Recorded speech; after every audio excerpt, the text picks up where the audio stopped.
vakomana vaya vanosapota bato rekubetreya vaadvocate Nelson Chamisa re-Citizen Coalition for Change vatanga futi kuvhura hombe. Nhasi ndiri kuuya panapa nenyaya yemuchinda uyo anoitwa Caston Mateo anova member of parliament ku-Citizen Coalition for Change ikoko. Ndo genga racho rekuti isusu hatisi kufa takazobuda muparliament. A lot has been happening in Zimbabwe, atidi kumbotaura nezvezhinji stereki. That's why tine mazuva akawanda zvimwe nezvimwe chine zuva razvo, saka tiri kungotaura zvikuitika musi wacho iwo. Nhasi nyaya iri panapa ndeyekuda, so this guy alonja atingati chiko, is it a state house yake? I don't know kuti ndingaiti state house office or something. Alright, in short ari kurenda shop yake yazvipira kurenda kusati kwakanoitwa MP kumarondera ikoko. Look at this one. Ndoiendaisa pascreen. Vakomanaka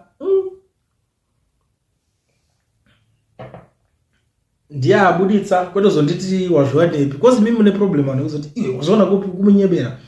Akatonyora kuti my constituents office in Marondera is open to all residents and visitors. Let's build Marondera together.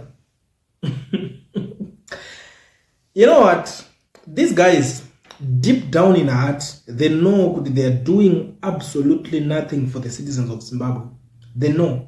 But the problem now is this: kuda pretend. Because my duties are it's reasonable for councillor, because my duties mamwesa anonyesa kuitwa na councillor. Pakanzi paroda kugadziriswa road the councillor. Nyaya dziri kunetsa dzemasters chinchi councillor nekuti councillor ndiani basa zhinji. These guys chete vanozongotanga vari pamusoro pa councillor kana vanotanga vari superior because of lawmakers kwa vanozoshandira uko manje ku parliament kwa different nekunenge kushandira councillor. But councillor zviri zvebasa ndo vane basa hombe chero.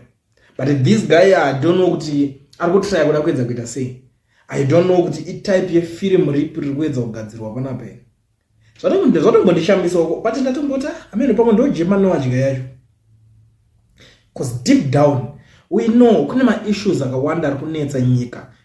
Since parliament chende munyatsonofighta muchirwisa kuti zvinhu zvakadaro zvisaitike. Havana basa nezvozvo zvese izvozvo. Vari kubuda vachiita madrama asina nebasa rese. Zuro ndizuro umwe akasungwa kachinzi anzi undermining the authority.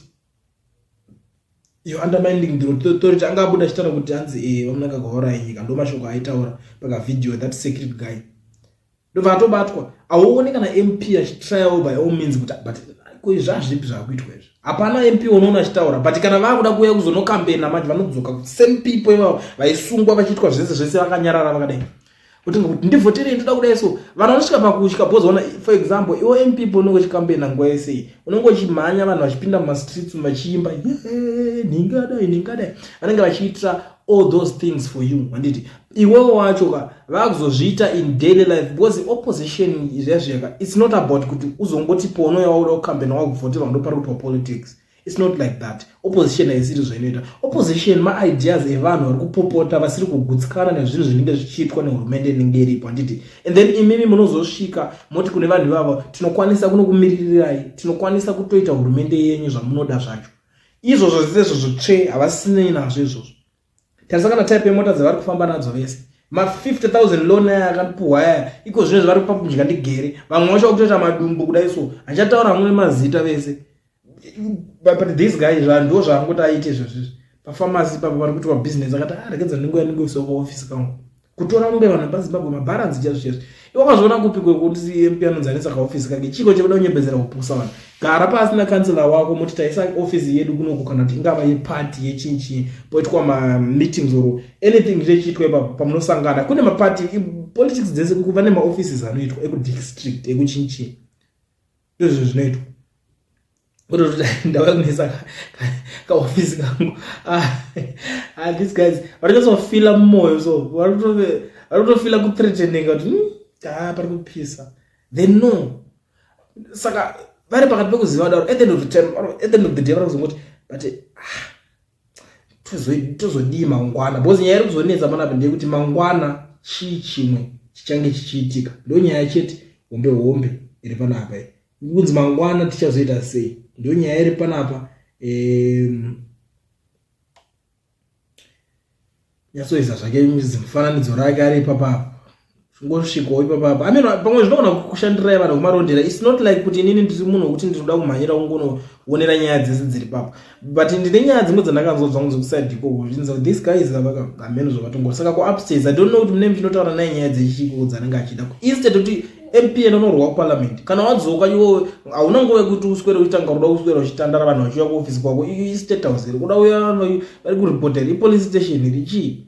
At the end of the day tovabatsira nei kana vachinge vaya vakudzani ngatingoitwa zvinhu ngazvinofanira kungoitwa nethe way yazvinongoitwa nayo, haikuna kuda kuswera kuda kusekesa vanhu kudai so nezvinhu zvakadai so hamwanaka.